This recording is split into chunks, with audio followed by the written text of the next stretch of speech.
What happens when the spotlight never really turns off, but the person inside it starts to change?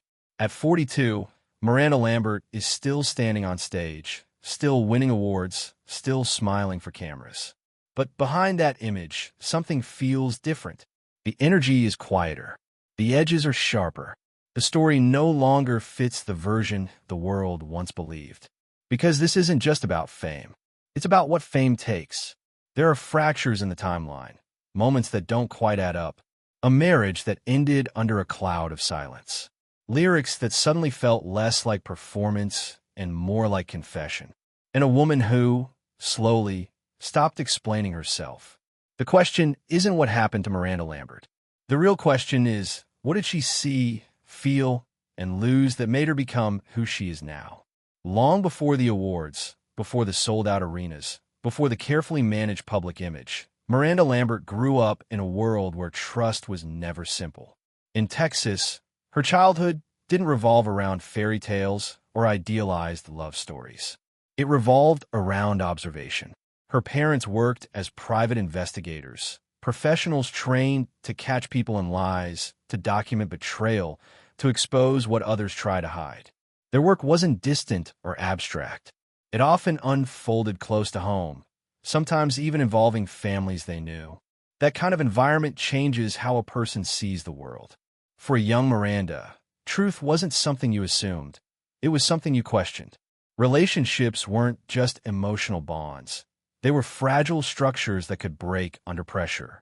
Loyalty could be real, but could also be staged.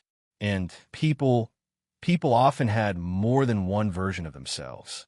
These ideas didn't stay in the background. They settled into her instincts. Years later, when she began writing music, those early impressions resurfaced.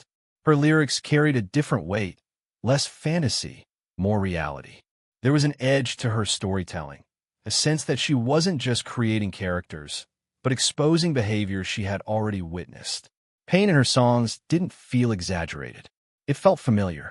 When she appeared on Nashville Star, the expectation was simple: perform, impress, fit the mold. But Miranda didn't fully cooperate with that structure. She didn't present herself as polished or overly refined. There was no attempt to soften her personality to fit industry expectations. Instead, she came across as sharp, observant, and, at times, slightly guarded, as if she were studying the room as much as she was performing in it. She didn't win the competition, but losing didn't erase the impression she left behind. If anything, it made it clearer. She wasn't designed to follow a script someone else had written. Even early in her career, there was resistance from the industry. She didn't align with the traditional image of a female country artist. She wasn't always agreeable. She didn't dilute her tone, and she didn't hide the rough edges in her voice or her personality. To some, that made her difficult. To others, it made her real. But being real in a world built on image comes with consequences. Because the more someone sees through others, the harder it becomes to believe in anything at face value. And for Miranda Lambert, that instinct to question, to observe, to doubt, didn't fade as her fame grew. If anything, it intensified.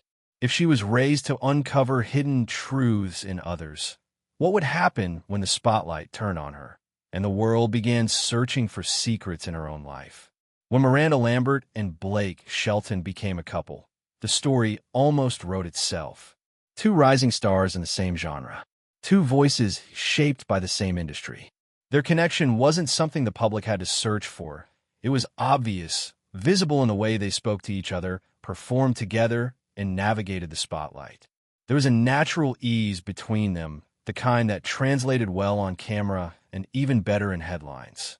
For fans, it wasn't just a relationship. It was a narrative they could believe in. By the time they married in 2011, they had already become something larger than individuals. Together, they represented a version of country music that felt authentic but still accessible. Award shows reinforced it. Duets amplified it. Interviews polished it. Everything aligned to create a controlled image, one of unity, humor, and mutual respect. But controlled images are just that, controlled. Behind the scenes, both of their careers were accelerating at a pace that left little room for stillness. Fame was no longer about reaching a goal. It was about maintaining relevance, protecting reputation, and managing constant exposure. Every appearance mattered. Every absence raised questions. And with that came distance. Not always physical, but psychological. The kind that builds quietly, through schedules that don't align, priorities that begin to shift, and pressures that are rarely discussed openly. At first, the signs were subtle. Whispers started to circulate. Nothing concrete, just suggestions of tension. Time spent apart. A growing sense that something behind the scenes didn't match the image being presented. But neither Miranda nor Blake gave those rumors anything to hold on to. They remained composed in public, professional, careful with their words. There were no visible cracks, at least not the kind that could be easily confirmed, which made what happened next feel even more abrupt. In 2015, the announcement came without build-up. No gradual unraveling, no public confrontation, just a short, direct statement confirming the divorce. No accusations, no detailed explanation, no emotional display, just an ending. And in a world where personal lives are often turned into public narratives, that level of silence stood out. It felt intentional, almost strategic, because sometimes what isn't said carries more weight than anything that is. The absence of detail didn't close the story, it expanded it. It created space for interpretation, for speculation, for questions that had no clear answers. And perhaps that was the point, because not every truth survives public exposure. If everything about their relationship seemed so carefully maintained, what happened behind the scenes that made silence the only version of the story they were willing to share? After the divorce, the expectation was almost predictable.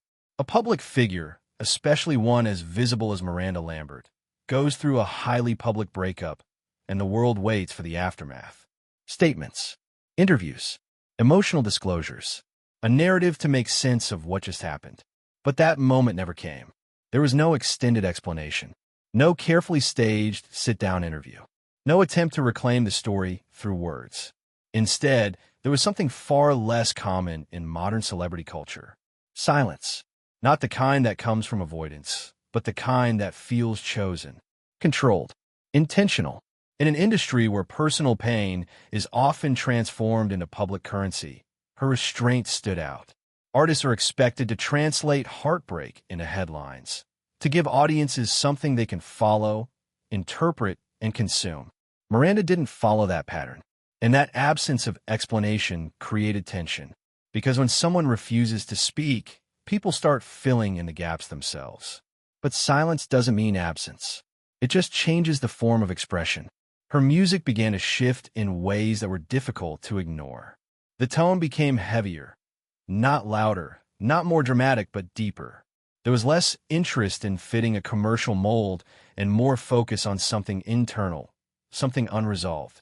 The lyrics felt different, less like storytelling, more like fragments, moments, emotions, reactions that didn't fully explain themselves, but carried a weight that suggested real experience behind them. There were no clear timelines, no direct references, just pieces that hinted at something more complicated than a single narrative of heartbreak. Listeners noticed, not because she was saying more, but because she was choosing what not to say. And that made every word feel deliberate, every pause intentional. In that space, speculation grew louder. Without confirmation, theories began to take shape. Some pointed to heartbreak, others to betrayal. Some suggested regret. Others hinted at something more layered, something that couldn't be reduced to a single cause. But speculation has a limit, because without facts, it becomes projection. And Miranda Lambert wasn't offering clarification. She allowed the music to exist without explanation. She allowed the silence to remain intact. And in doing so, she maintained control over something that public figures often lose: the boundary between what is lived and what is shared. Still, one question lingered beneath it all, because silence protects, but it also conceals. If her silence was a choice, then what exactly was she protecting? And what truth was too complex or too costly to ever be spoken out loud? As the years moved forward, Miranda Lambert didn't step away from the spotlight, but she began to change how she existed within it. The shift wasn't loud. It didn't come with a clear announcement or a rebrand campaign. It revealed itself gradually, in tone, in presence, in what she chose not to engage with. Her image became less predictable. The sharp edges that once defined her public persona didn't disappear, but they became more controlled, less reactive. There was a sense of grounding, as if she had stepped back from the need to explain herself. At the same time, there was something else layered beneath it. Distance, not from her work, but from access. Interviews became more measured. Public appearances felt more intentional. The version of Miranda that people saw was still authentic, but it was filtered, shaped by boundaries that hadn't been there before. Then, in 2019, came a decision that caught even close observers off guard. She married Brendan McLaughlin, a former NYPD officer whose life had existed far outside the world of country music and celebrity culture. There had been no extended public relationship leading up to it. No gradual de vida. No media build-up. Just an announcement after the fact. For some, it felt like a reset, a deliberate step away from the kind of high-profile relationship that had once defined her narrative. A move towards something more private, more contained, perhaps more real. But for others, the timing and secrecy raised questions. Why keep something so significant hidden until it was already done? Why choose someone whose life existed almost entirely outside her industry? And why did the shift from a highly visible past relationship to an almost completely private one feel so abrupt? At the same time, her creative output and public behavior suggested a deeper pattern. This wasn't just about a relationship. It was about control. Control over her image. Control over her story. Control over what the public was allowed to see and what remained out of reach. There were fewer explanations, fewer invitations into her personal life, more structure around what she revealed and when. Because boundaries don't appear without reason. They are built over time, often in response to something that crossed a line. And in the world she had lived in, where personal moments become public property, those lines are rarely respected. Experience leaves marks, not always visible, but present. And sometimes, the most significant changes aren't the ones people can clearly define. They're the ones that quietly reshape everything. Was this new chapter a true reinvention of who she had become, or a carefully constructed retreat from parts of her life the public was never meant to fully understand? For most of her career, Miranda Lambert wasn't just seen as a performer. She was defined as a type. Strong, direct, unfiltered, the kind of artist who didn't just sing about heartbreak, but pushed back against it. Her identity in country music became tied to defiance, to emotional honesty that felt sharper than her peers. She wasn't framed as fragile. She was framed as someone who confronted pain head-on. And for a time, that image worked. It connected with audiences. It set her apart. It gave her a voice that felt both personal and symbolic. But over time, that same identity began to harden into expectation. The industry didn't just recognize who she was, it began to rely on it. Audiences didn't just appreciate her perspective, they started to anticipate it. There was an unspoken agreement. Miranda Lambert would continue to be the same version of herself that people had already accepted. The same fire, the same tone, the same emotional openness. But people don't stay the same. And when they change, especially in public, the reaction isn't always understanding. As her career matured, subtle shifts began to appear. Not dramatic enough to dominate headlines, but noticeable to those paying attention. There were performances where the energy felt different, less spontaneous, more controlled. Moments where connection with the audience seemed replaced by something quieter, something more reserved. Not detached, just measured. Interviews followed a similar pattern. Answers became shorter, more precise, less revealing. There was a growing sense that she was no longer interested in offering full access to her thoughts or emotions. Public interactions carried that same tone. Careful, because when someone has been widely interpreted, sometimes incorrectly, they begin to understand the cost of being fully open. Every word can be reshaped. Every emotion can be reframed. And over time, Openness starts to feel less like honesty and more like exposure. So boundaries form. But boundaries come with a consequence. The less someone reveals, the more others try to fill in the gaps. Speculation grows louder. Assumptions become narratives. And those narratives don't always reflect reality. They reflect perception. And perception, especially in the public space, rarely leans toward patience or nuance. It leans toward judgment, which creates a quiet tension between who a person is becoming and who the world expects them to remain. If the public was still holding on to a past version of Miranda Lambert, then who was she evolving into? And why did that version feel so difficult for people to recognize or even accept? For Miranda Lambert, music has never just been performance. It has been translation, a way to say what can't always be spoken directly. But over time, something about that translation began to change. In her earlier work, the emotions felt immediate, almost confrontational. The stories were clearer. There were defined characters, recognizable conflicts, and resolutions that gave listeners something solid to hold on to. Even when the themes were painful, they were structured, contained within a narrative that made sense. Later, that structure started to dissolve. The lyrics became more layered, less direct. Instead of full stories, there were fragments, moments without complete context, emotions without clear origin points, lines that felt personal but not fully explained, honest but also deliberately incomplete. It wasn't a loss of clarity. It was a shift in how truth was being presented. This kind of change often appears in artists who have experienced something that resists simple explanation, something too complex to reduce into a beginning, middle, and end. Something that, when spoken too plainly, risks being misunderstood or exposed in ways that can't be undone. So the expression becomes selective. Pain is still there, but it's coded, hidden in metaphors, broken into pieces, shared carefully rather than fully. Listeners noticed the difference, but instead of stepping back, they leaned in closer. Her songs were no longer just heard. They were studied, interpreted, analyzed for meaning beyond the surface. Certain lines stood out, not because they were loud, but because they felt too precise to be imagined, too specific to be entirely fictional.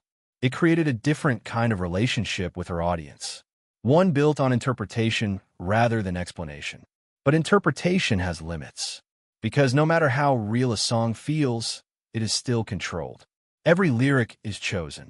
Every detail is either included or left out. What reaches the audience is never the full story. It's a version of it, edited, shaped, protected, and that creates a gap, a space between what is expressed and what remains private. That space becomes noticeable over time, not empty, but incomplete. And it's within that incompleteness that the sense of mystery begins to grow. Because when something feels true but unfinished, the instinct is to search for what's missing, to look for the part that hasn't been revealed. If her music only offers fragments of the truth, then what remains outside of it? And is that silence protecting something she's already faced, or something she's still trying to understand herself?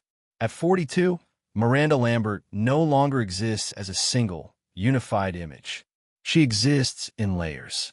There is the public version, the one that still steps onto stages, still delivers performances with precision, still operates within an industry that demands visibility and consistency.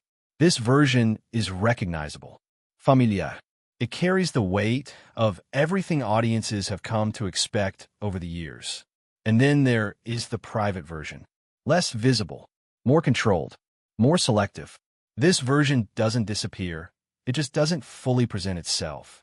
It exists behind decisions, behind silences, behind moments where something feels held back rather than expressed. The tension between these two versions isn't always obvious, but it shows up in fragments.